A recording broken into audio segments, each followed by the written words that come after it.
ये radio Pakistan podcast है।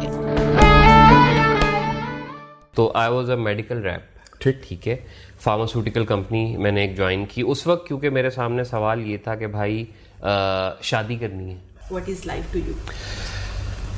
ये सवाल ऐसा था कि बिल्कुल अचानक आ गया मेरे। तो ये आइडिया किसका था कि किताब का नाम दाढ़ी वाला होगा? हसनैन, आप राइटर हैं, व्लॉगर हैं, कॉलमिस्ट हैं, इंडी पे आप काम करते हैं। दी बेस्ट हसनैन किस में है?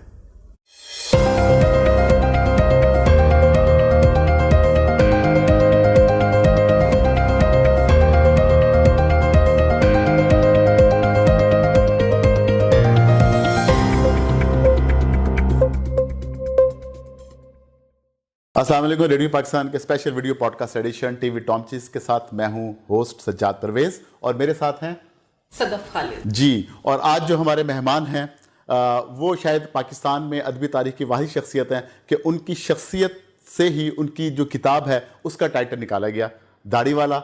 हसनैन जमाल।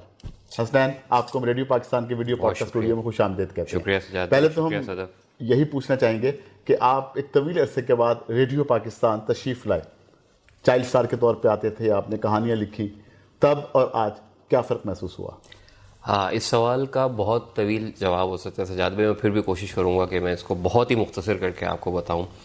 बट ऑनेस्टली आप यकीन कीजिए कि ये इस वक्त मेरी कैफियत वो है, you might have felt that, कि एक ऐसा बच्चा खिलौनों की दुकान में आ गया जिसका बस नहीं चल रहा कि पूरी दुकान उठा के घर ले जाए, लेकिन वो नहीं ले जा सकता, वो इतना बड़ा है, वो जानता है। तो छठी जमात में मैं जब रेडियो पे आया था ना, तो वो खुशबू जो स्टूडियो में दाखिल होने की होती है, जिस तरह हल्के से कान बंद होने की फील होती है, जो एक पूरा अरोमा, अच्छा फिर जो वुडन उसकी एक वो फील होती है, मतलब वो इंटीरियर डेकोरेशन पूरा, वो सब चीज़ें मेरे दिमाग में ऐसे हो गई ना कि जैसे इस वक्त मैं छठी क्लास का एक तो हूँ, इस वक्त मैं हूँ वो। अच्छा, फिर ये लेजेंडरी माइक, ये बूम माइक यहाँ पे पड़ा हुआ है, फिर ये कि ये सब चीजें वैसे ही, मतलब एक बीइंग एन एंटीक लवर मुझे पसंद है। हम दोनों एंटीक नहीं है सर।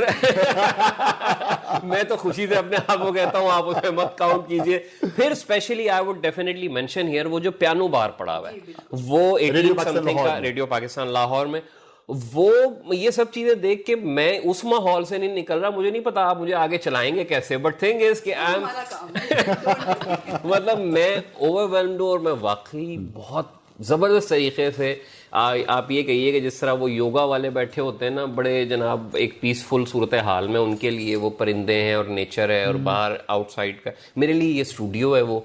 और मैं आप समझें कि यकीन करें कि oh yes indeed it is pretty much sir, बस you summed it. Thank you so much, आप आए। थैंक यू, बहुत छोटा वर्ड है, बिल्कुल नहीं समझ आ रही कि वो खुशी का इजहार कैसे करें, क्योंकि जो आपकी प्लेजेंट पर्सनैलिटी है उसकी वाइब्स यहाँ तक आ रही हैं, तो मुझे बहुत अच्छा लग रहा है आपसे बात करके। वैसे मुझे जो इंटेलेक्चुअल्स होते हैं उनसे अच्छा लगता है बात करना। थैंक यू भाई। सबसे पहला सवाल, what is life to you? ये सवाल ऐसा था कि बिल्कुल अचानक आ गया मेरे नज़दीक। ज़िंदगी जो है शुक्रगुजारी का नाम है। मतलब ऑनेस्टली अगर मैं अपने तरफ से देखूं कि मैं एक ऐसी जगह पैदा हो गया जहां मुझे बहुत ज़्यादा स्ट्रगल नहीं करनी पड़ी। ठीक है, चीज़ें अपनी ड्यू कोर्स ऑफ टाइम के साथ होती रहीं। अच्छा, ज़िंदगी ने कोई बहुत बड़े धचके नहीं दिए, ज़िंदगी ने कोई बहुत बड़ी, मतलब आप कहिए कि परेशानियां खड़ी नहीं की। हाँ, अपने हिस्से के जो कुछ थे वो मैंने भुगते, लेकिन ओवरऑल इन्हीं एक उसमें अगर मैं कहूँ तो ज़िंदगी जो है वो मेरे नज़दीक शायद खामोशी से मान लेने का नाम है। That is it, you can't do anything about it, you are there, you have to be there, और यू नेवर नो कब आप यहाँ से निकल जाएं। तो जो कुछ भी हो रहा है बस उसके ऊपर आप उसको एंजॉय तो कर सकते हैं, लेकिन खामोशी से उसको देख सकते हैं, उसके अलावा कुछ कर नहीं सकते। तो इनकी अप्रोच यही है कि ये एंड को सामने रखते हैं, जो मंजिल को। हाँ बिल्कुल। जी हसनैन, एक नौजवान मुल्तान से उठता है, लाहौर आता है, मुख्तलिफ कंपनीज ज्वाइन करता है, फिर वेबसाइट हम सब की तरफ जाता है, फिर कॉलम निगारी की तरफ जाता है, और बिला आखिर वो मुसख्खर कर लेता है सोशल मीडिया को। मुख्तसरन ख़ास तौर पे हमारे उन व्यूअर्स के लिए जो रेडियो पाकिस्तान पॉडकास्ट के ज़रिए पहली दफ़ा आपकी गुफ्तगू को देखेंगे, सुनेंगे। बहुत शुक्रिया सजाद भाई। मैं उसमें ये अर्ज़ करूँ कि ये सब मैं अब देखता हूँ तो मेरा ख्याल है बहुत ज़रूरी था। मैं स्टार्ट किया था 2002 में मास्टर्स करने के फ़ौरी बाद, तो I was a medical rap. ठीक है, फार्मास्यूटिकल कंपनी मैंने एक ज्वाइन की उस वक्त, क्योंकि मेरे सामने सवाल ये था कि भाई शादी करनी है। अब वो जाहिर बात है, वालदा ने कहा भाई वो तुम्हें फलां लड़की पसंद है, तुमने शादी करनी है, तो तुम कुछ कमाओगे तो शादी करोगे। तो आपने कहा था पसंद है? ऑफ कोर्स, मैंने तो छठी जमात में कह दिया था औकात उन्होंने कहा ये इसके साले की औकात क्या है। अम्मी को दिल का हाल पता होता है, वालदा ने तब कहा जब इनको इनकी फीलिंग्स का उनको पता चला। हाँ नहीं, ऑफ कोर्स, मतलब वो तो मैंने तो बहुत पहले कह दिया था, वो लोग समझते नहीं थे। मैं थोड़ा बड़ा हुआ तो उन्हें अंदाजा हुआ कि यार करना तो इसे यही है, ये नहीं हटेगा। सही। तो अच्छा, एक बड़ा मेरी जिंदगी का मतलब आप ये कहिए कि अजीब सा केस है, लेकिन मेरा जो मैक्स था ना, मतलब जो करना था, एम इन लाइफ, वो पूरा हो गया था 23 साल की उम्र में। वो शादी थी, मतलब जहां मैंने करनी थी वो हो गई। अब क्या करूं? आज तक लिटरली मैं उसके बाद मेरे आगे कोई फोकस, कोई गोल कुछ भी नहीं। ठीक। नौकरी कर ली, अच्छा नौकरी लगी, medical rap, I told you, बहुत सख्त नौकरी होती है सर, ठीक है, मार्केटिंग एंड सेल्स, ठीक है। 2-3 साल वो प्रॉपर वाली रैपी की, उसके बाद फिर मैं टेंडर वाले बिजनेस में आ गया, ये जो सरकार को आप मेडिसिन सप्लाई करते हैं, उसमें मेरे पास इतना स्पेस जरूर था कि फिर मैं लिखना शुरू कर सकता। लिखना शुरू किया, उसको बेहतर जो है वो बूम ऑनलाइन से मिला जब ये 2011-12 के आसपास अजमल शादीन साहब का दुनिया पाकिस्तान एक चैनल होता था, वेबसाइट थी, दुनिया पाकिस्तान पे लिखना शुरू किया। वहाँ से उसके बाद हम सब में वजाहत भाई मुझे ले आए, वहीं पे फिर मैं एडिटर हो गया हम सब में। मेरी पहली मुलाकात भी वहीं हुई थी बिल्कुल, आपसे मेरी मुलाकात वहीं हुई थी, इसमें कोई शक नहीं। तो हम सब के बाद फिर मैं इधर आया, लेकिन वो जो सख्तियां उस जॉब की थी, प्लस ये कि हम सब पे रहते हुए जो कुछ मैंने सीखा, वो आज तक डेफिनेटली काम आ रहा है। कब अपने आप को दरियाफ्त किया, एक्सप्लोर कब किया कि लिख सकते हैं ये जो, क्योंकि आप बहुत डिफरेंट लिखते हैं, ऐसे लग रहा होता है जैसे किसी की लाइफ स्टोरी चल रही है, और आम जबान जो बोलचाल की है, लेकिन टॉपिक बड़े सीरियस, और उनको बिल्कुल एक सेलिंग, स्मूथ सेलिंग में आप लेके चल रहे थे। जी, जुबान आम नहीं होती, कुछ है, यानी जो हम एक जबान गली मोहल्ले में जो गपशप में इस्तेमाल करते हैं ना, वो इनकी है। वो बड़ा मुश्किल है उस तरह की जबान को लिखना ना, कि मजा आ गया उस्ताद, ये क्या हो गया, अरे तो ये सारी चीजें। मैं सर मैं 2 बार दरियाफ्त हुए हैं मेरे को कम 2 ही है, वो इस तरह हुआ। हैट्रिक चाहते हो? हाँ, हैट्रिक है। मतलब जो लिखने का मुझे पता चला वो तो ये हुआ कि 11-12 की मैं आपको बात कर रहा था, तो मैंने खाका लिखा मेरे वालिद साहब का, और मैं हर जगह बताता हूँ, वो फेसबुक पे उस वक्त टैग करना बुरा नहीं समझा जाता था, तो मैंने तमाम जितने मेरे पास बड़े बड़े लोग थे सबको ऐड कर दिया। उनका फीडबैक सरप्राइजिंगली बहुत अच्छा आया। अकील अब्बास जाफरी साहब स्पेशली, उन्होंने मुझे ये कहा कि तुम लिख सकते हो, तुम लिखते क्यों नहीं हो, ये छोटी सी लाइन है और आप किसी को भी कह देते हैं। लेकिन जाफरी साहब की वो लाइन मेरे लिए बहरहाल ये बहुत अहम थी, और सबके सजावार वही हैं उसके बाद जो कुछ भी मैंने किया। एक तो ये था, हम तो कुछ और पर्सनालिटीज को भी समझते थे। नहीं, वो तो सरदारी बात है, वो 2019 के बाद मैं आपको कहूंगा, ठीक है, बट थिंग इज कि इवेंचुअली 2019 के बाद इस तरह से वो एक दोबारा दरियाफ्त वाला सीन हुआ कि मैं मुकम्मल अकेला रहा, इतना अकेला कि मतलब अभी मेरे बैकग्राउंड में गाना चलना शुरू हो जाए तो वो वाला माहौल। वो क्योंकि जॉब मेरी इस्लामाबाद में हुई, मैं वहाँ गया, फ्लैट उस्मान काजी भाई का, वो जो उनकी लाइब्रेरी है, मैं वहीं आज तक वहीं रहता हूँ, पहले दिन से जहाँ गद्दा डाला वहीं पड़ा। थिंग इज दैट कि वहाँ पर रह के जब मैंने वो अकेला माहौल इंजॉय, मैं ये नहीं कहूँगा तन्हाई इंजॉय की या खामोशी इंजॉय, नहीं, जो मुझे वहां रह के वक्त मिला, एक एम्पल टाइम और खुला टाइम, मतलब अपने आप को जानने का नहीं बल्कि हर चीज को जानने का, कि यार जिंदगी ये भी हो सकती इस तरीके से भी। उसके बाद सर आप यकीन कीजिए कि वो एक दरियाफ्त नौ आप उसे कहेंगे, और that was the very much genuine thing. जो पहले वाली दरियाफ्त है ना लिखने वाली, वो तो समहाउ ये था कि दादा लिख रहे हैं, नाना लिख रहे हैं, बाप लिख रहा है, दादी लिख रही है। कौन कौन लिखता था पहले से?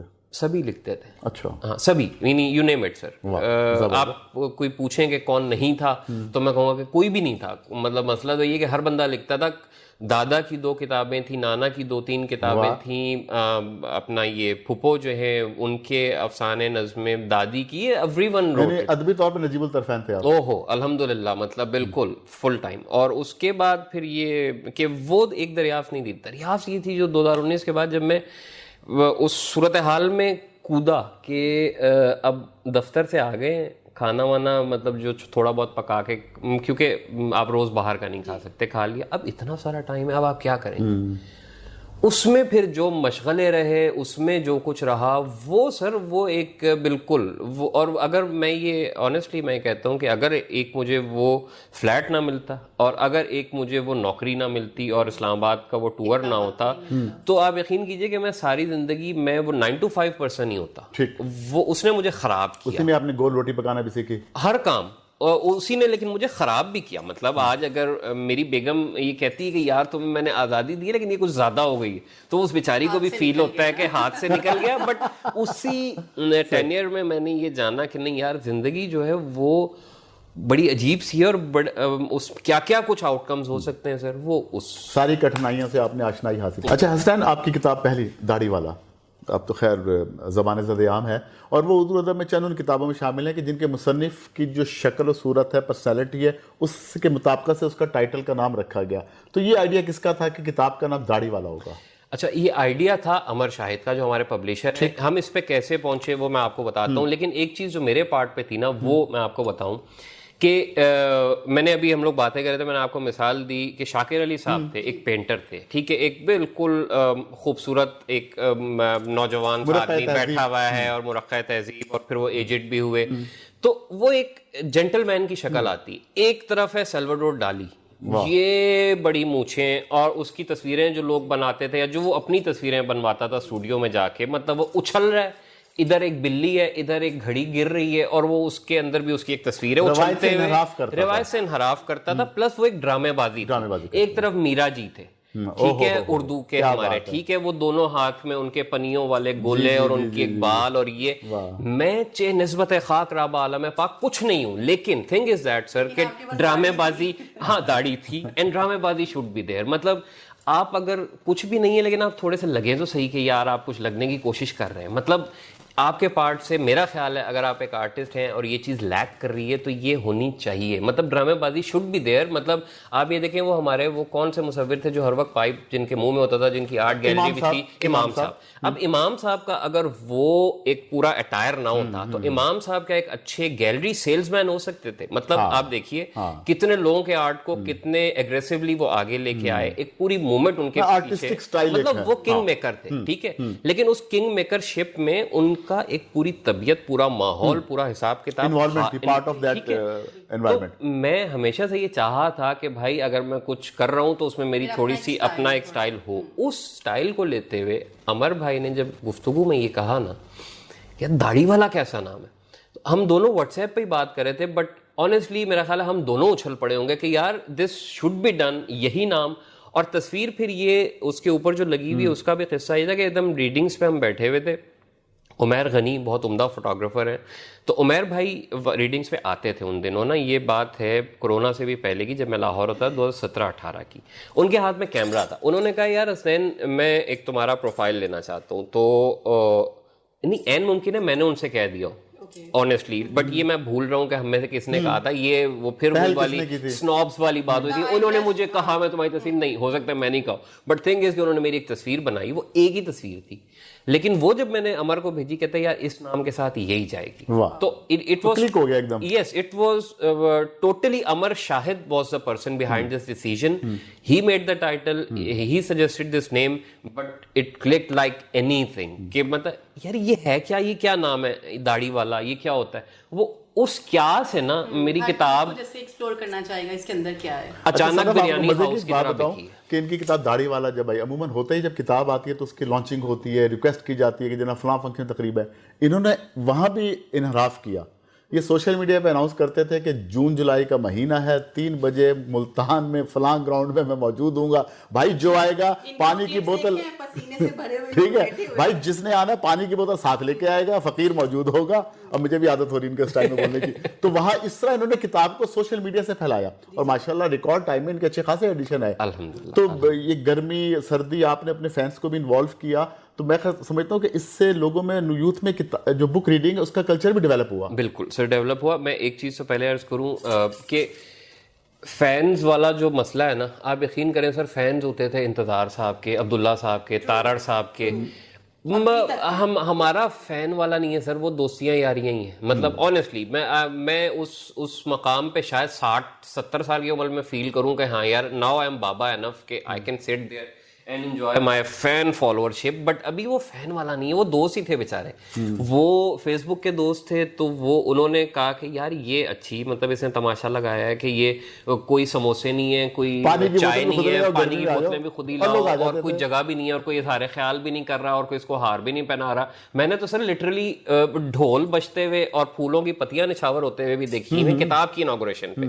तो ये होता है, बट ये कि अब अच्छा मेरे पास ऐसा नहीं कि कोई इसमें इनोवेशन लाना था। ऑनेस्ट बात है कि आप किसी से कहते हैं ना कि सर मुझे फलां हॉल चाहिए, आप एक फेवर ले रहे हैं, यू ओ हिम वन, आपको वो दोबारा भी देनी होती है। तो मैं उससे बचना चाह रहा था कि भाई ठीक है, जो अपने मीन्स हैं उसके अंदर काम करो। तो उसमें रहते हुए फेसबुक पे ये ऐलान करना, लेकिन फिर दोस्तों का उसको ऑनर करना, वो बहुत बड़ी बात थी। मतलब आप यकीन करें कि पेशावर में जिस दिन गया ना, इसी तरह पेशावर, झेलम, कराची, लाहौर, मुल्तान और कराची में सबसे एंड में, लेकिन जिस दिन मैं पेशावर गया उस दिन इतनी गर्मी थी कि मेरा खुद सांस लेना औखा हो रहा था। बट ये कि उस दिन भी वहां पे तकरीबन 12-13 लोग वो हो गए, तो वो मेरे नज़दीक बहुत बड़ी बात थी कि भाई अल्लाह का शुक्र है। और वो एक ऐसी जगह थी कि जहाँ पे गुलबहार में उस कॉर्नर पार्क में आना, वो नक्शा समझाना, वो भी एक इट वाज अ थिंग। तो इवेंचुअली ये पूरा सफ़र बड़ा ज़बरदस्त रहा, और उससे आप यकीन करें सर कि मुझे बहुत ज़्यादा पुशबैक मिला उन सारे दोस्तों की वजह से, जो एक सर्कल बन गया, ऐसा उम्दा सर्कल बन गया कि वो आज तक वो सब मुझसे राब्ते में, मैं उनसे राब्ते में, और बड़ी मज़े की मतलब एक उसके बाद जो है ना शुरू। चाहूंगी, आप तो लिखते हैं, लेकिन आप खुद किसको पढ़ते हैं? आपको कौन पसंद? मैं यकीनन आपको बताऊंगा, बिल्कुल। देखिए मुझे उस वक्त तो बहुत से लोग पसंद थे। जो अब मैं बात करूं ना कि जो मुझे लगता है कि यार शफीकुर रहमान, तंज़ो-मज़ाह में, ठीक है। उसके बाद जो मेरी बुनियादों में आप था, आप कहिए, शफीकुर रहमान थे, शौकत थानवी थे, मुश्ताक अहमद यूसुफी थे, उसके बाद ये थे ख्वाजा, ये गुलाम अब्बास थे। अच्छा, उसके बाद हाँ, उनके बाद थे जी इशफाक अहमद साहब। उनको पढ़ा, लेकिन अब उनके साथ इतने ज़्यादा वो मामलात अटैच कर दिए हमारी लेफ्ट और राइट वालों ने कि अब जब भी आप इशफाक साहब को खोल के बैठते हैं, नहीं इमेज नहीं आता। आप समझते हैं कि यार अब मैं पहले जज करूं या मैं पहले पढ़ूं, तो वो बड़ा जुल्म हुआ है सर। वो हमारे साथ मतलब I was not into any ism that much, और मैं ये समझता हूँ कि मेरी वो एंजॉयमेंट खराब हो गई। अब मैं बैठ के कोई किताब खोलता हूँ, मैं पहले मैं ये देखता हूँ कि यार अब इसमें से मैंने क्रिटिकली क्या देखना है। ये मुझे आपने अजाब में मुब्तला कर दिया यार। वो दौर अच्छा होता था जब इतनी सारी नाजुक पने नहीं होते थे, लिखने वाला कुछ भी लिख जाता था।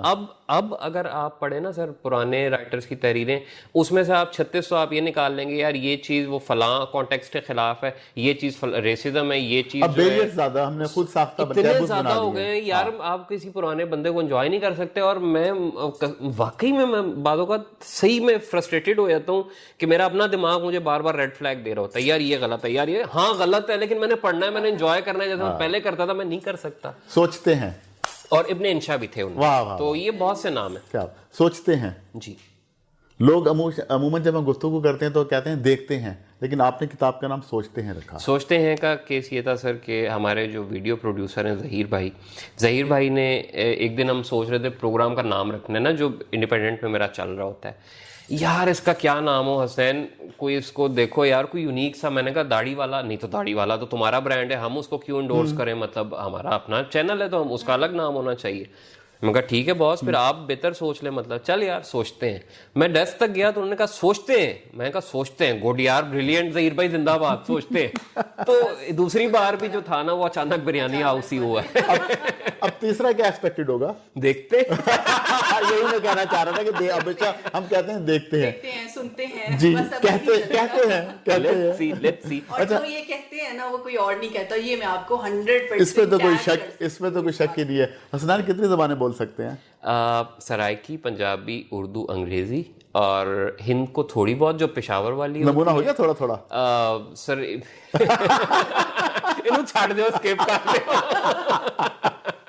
भाई आपकी एक बहुत जबरदस्त तहरीर थी गुलजार साहब वाली। हाय, आई वांट टू नो वो किस आलम में लिखी थी, क्या? और फिर जब उनका फोन आया वो भी मैं तो ये वो लिख कैसे लिखूं, क्या चल रहा है? मैं आपको बताऊं, मैं मतलब एक ये अलमी है, मसला है कि सही हालात में तहरीर नहीं आती, ये हो नहीं सकता। आपके साथ जब तक परेशानियां नहीं है, बड़े से बड़ा आप देखें फनकार जो है ना, वो गरीब को आप अजाब में डालेंगे तो वो कुछ वो करेगा। जैसे मैं आपको बताऊं सर, अभी ये बड़ी मेरी जिंदगी की आजकल की मिसालों में से, ऊद के दरख्त में से खुशबू तब आती है जब उसको फफूंद लगती है, ठीक है, और it's a very rare happening, तो वो इसलिए इतना कीमती हो जाता है। और खुशबू, तो वो गम मनहूस या वो तकलीफें परेशानियां जो वो बेसिकली एक आइडियोलॉजिकल हालात ऐसे बन गए कि उसी में से हमने देखा है कि लिखने वाला या काम करने वाला कुछ करता है ना, हमें जाना दोनों। अच्छा, तो उसमें से नहीं वो भाई जाना का लफ्ज खतरनाक हो गया है, बट थिंग इज कि जाना का गम होता है बाबा,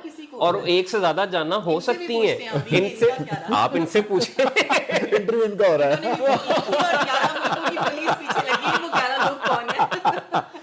तो वो जाना दौरा, वो दोनों गम, प्लस ये कि जहाँ पे कितना जुल्म, हाँ सर यकीन कीजिए, और प्लस ये कि फिर वो दैट सॉलिट्यूड ना, जो मैं इस्लामाबाद में गया और वो एक अलग से पूरा अकेला माहौल, तो उसके अंदर जो है बैठा हुआ हूँ, और वो एक गुलजार साहब का गाना चला है अचानक।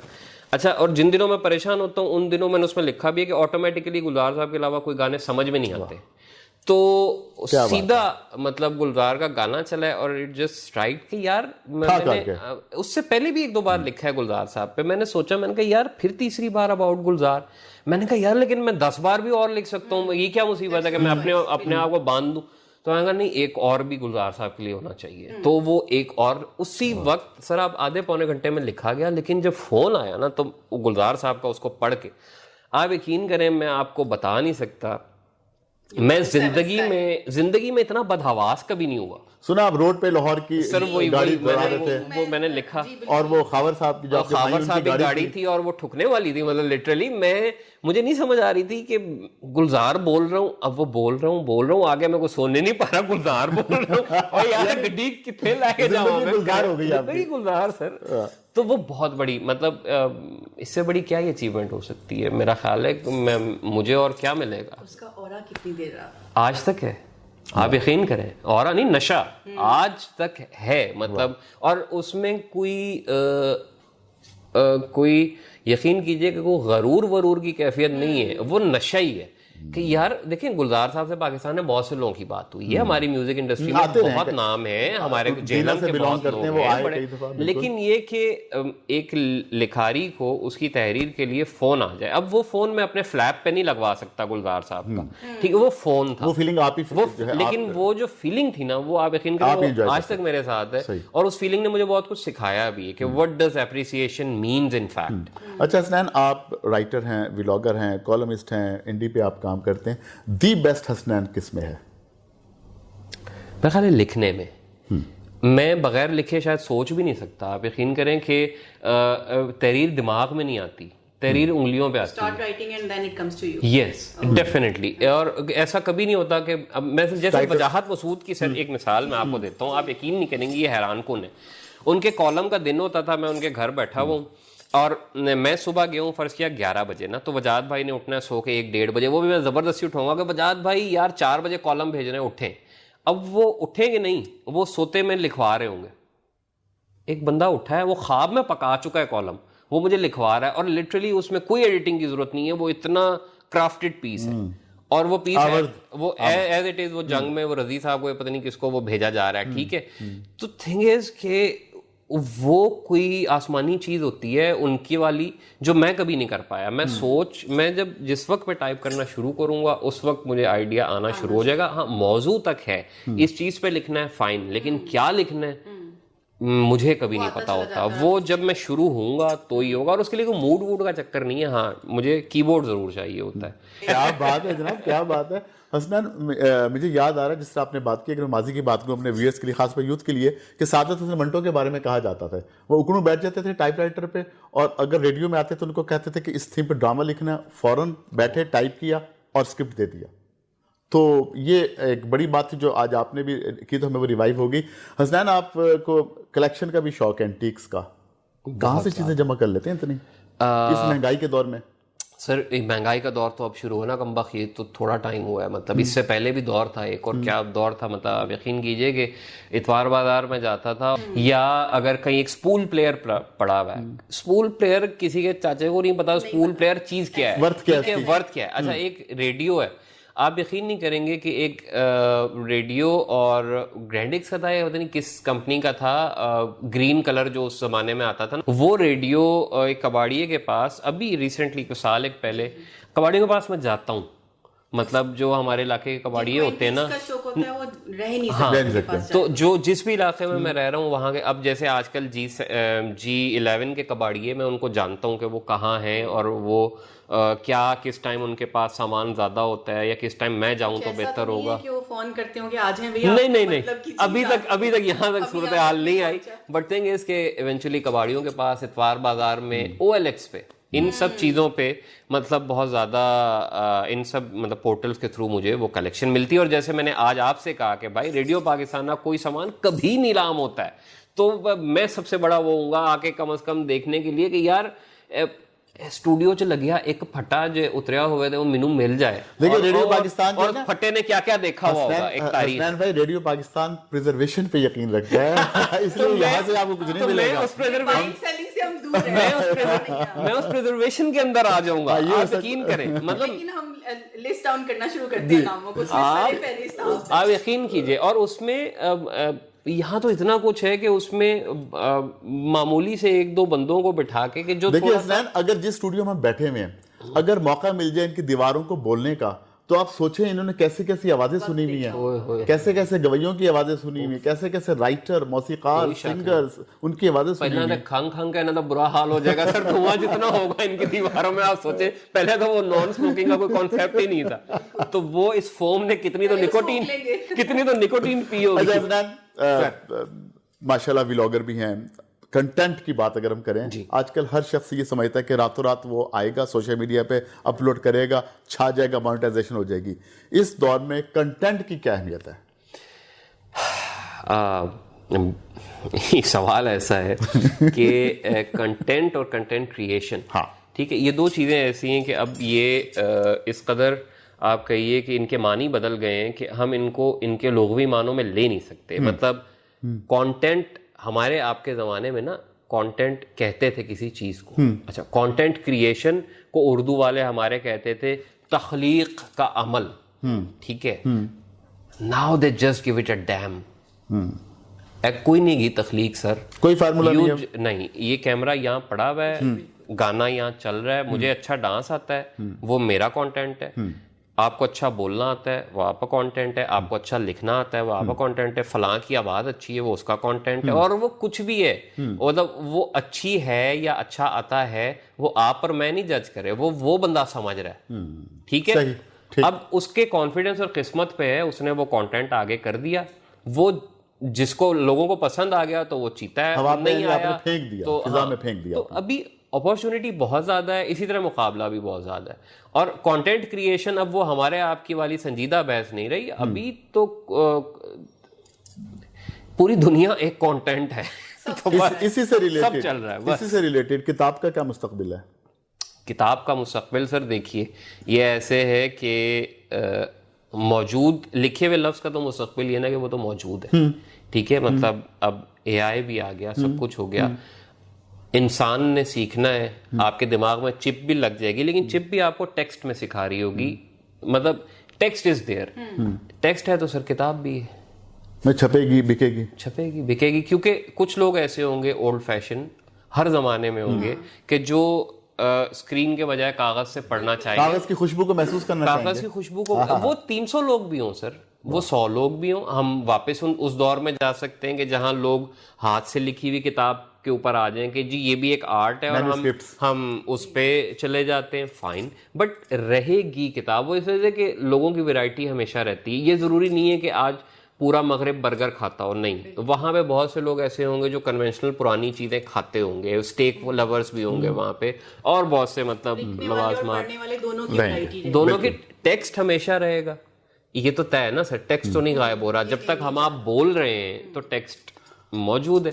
तो इसी तरह जो है वो किताब पढ़ने वाला होगा, कम होता है ज़्यादा होता है वो अल्लाह जानता है, लेकिन मसला ये कि अब जो कुछ डिजिटल स्क्रीन पे मौजूद है आप उसको कैसे एकदम से गायब कर सकते हैं। मतलब वो पढ़ने की रवायत का बड़ा अहम हिस्सा है, और आजकल का बच्चा हमसे ज्यादा पढ़ा लिखा इस वजह से कि वो तो जो दिल करता है उसी वक्त ढूंढ के पढ़ लेता है। हम तो पहले किताबें ढूंढते थे और हमें तो उतना रिसोर्सेज ही नहीं थे, तो मेरे साथ तो ये लोग ज्यादा पढ़ते। ठीक, ये है। हसनैन, कोई कभी इंटरनेशनली कोई ऑफर किसी ने बुलवाया हो कि हमारे साथ कोलैबोरेट करें, कुछ इस तरह? कोलैबोरेशन की बहुत ऑफर्स थी, बहुत किया भी, बहुत जगह नहीं भी किया, बट सबसे बड़ी जो अहम बात है मेरे नज़दीक वो ये थी कि मेरे इदारे ने पिछले साल मुझे इस काबिल समझा कि एक मेला था फिल्मी जद्दा में, उसकी कवरेज के लिए मुझे भेजा। तो अच्छा, उस कवरेज के लिए जब मैं गया तो वहाँ पे भी मुझको मतलब ऑफर्स मिली कि मतलब हमारे साथ फलां प्रोजेक्ट कर लो, ये कर लो, वो कर लो। वो मैंने सिर्फ इस वजह से नहीं की, उस नशे में नहीं की कि यार मेरे इदारे ने मुझको बॉलीवुड की कवरेज के लिए भेजा है कि they felt me good enough कि हसनैन जमाल ये काम कर सकता है। और किसी ने फिल्म की ऑफर तो नहीं की वहाँ? नहीं बॉस, नहीं की, अनफॉर्चुनेटली नहीं की।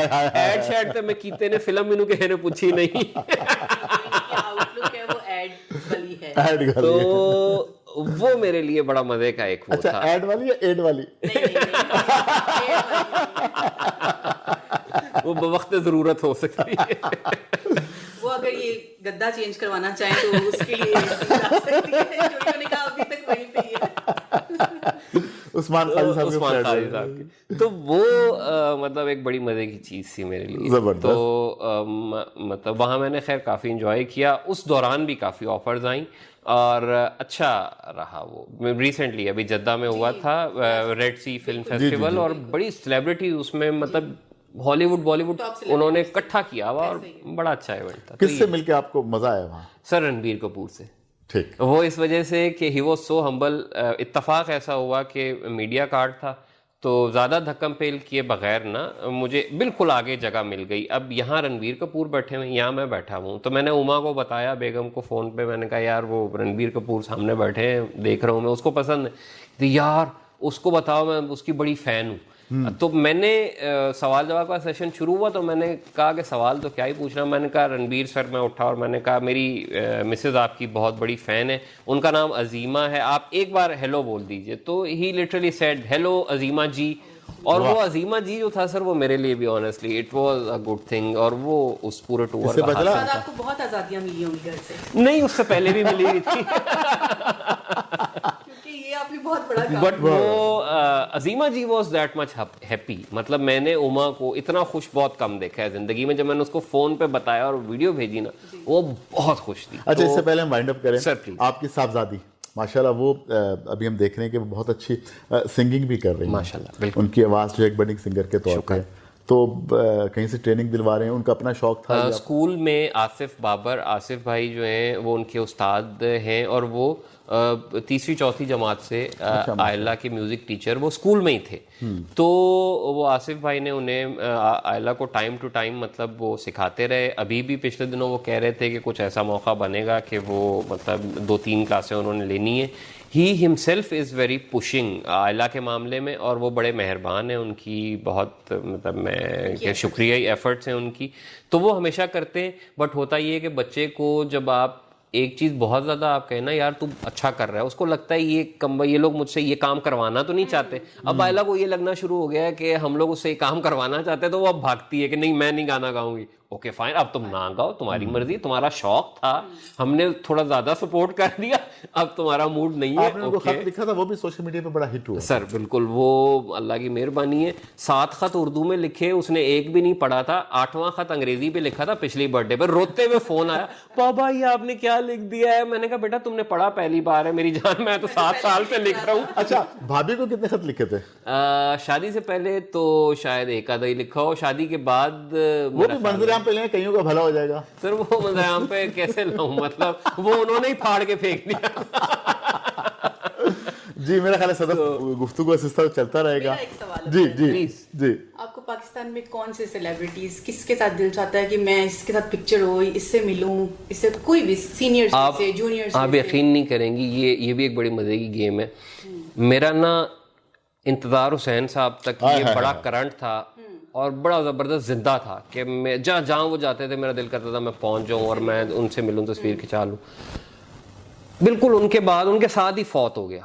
आप यकीन करें कि मतलब उनके बाद मेरा कभी भी वो चीज़ ही मर गई। उस वक्त मैं दाढ़ी वाला भी नहीं था, इंतज़ार साहब डाइड टू अर्लियर, मतलब दाढ़ी वाला किताबें और ये चीज़ें बाद में अब हुई हैं, लेकिन इंतज़ार साहब के बाद मैं मेला अटेंड करने कभी नहीं गया, वो उनके साथ ही ख़त्म हो गया। और ऐसा नहीं कि मैं इंतज़ार साहब को बहुत ज़्यादा कॉपी करता हूँ या कुछ, इंतज़ार साहब को मैंने पढ़ा था। वो जो नामों की लिस्ट थी ना उसमें इंतज़ार हुसैन थे, उसमें ये अपने सवा परवेज़ के अब्बा क्या नाम है, हमीद अख्तर साहब थे, उनमें वो उस फैज़ साहब के जो जेल में उनके साथी थे ज़फ़रुल्लाह पोशनी, उनकी 2 किताबें थी, बड़े लोगों की बड़ी तहरीरें थी, बड़े नाम थे। मतलब वो तो रैंडमली उस वक्त भी आया, अभी भी रैंडम ही आ रहे हैं, लेकिन ये सब चीजें इस सफर में मेरे साथ थी। और यस, इंतजार साहब के बाद वो चीज अब नहीं रही। वो चिड़िया भी होगी ना, श्यामा चिड़िया वो सर बस श्यामा चिड़िया, वाह आपको याद है sir, you are the one. Yes, श्यामा चिड़िया को पुकारता आखिरी आदमी, ये उस उनकी ऑबिचुरी का नाम था।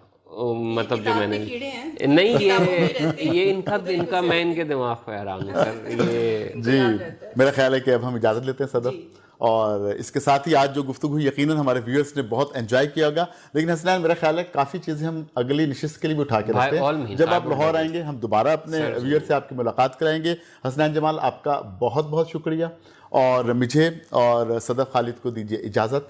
सज्जाद साहब और सदफ, आप दोनों का बहुत बहुत शुक्रिया। आप यकीन कीजिए कि मैंने यहाँ आके पैसे पूरे हो गए, पैसे पूरे हो गए जी। उसके साथ ही टीवी टॉमचिस के मेजबान सज्जाद परवेज और सदफ खालिद को इजाजत दीजिए। अगले प्रोग्राम तक अल्लाह हाफिज।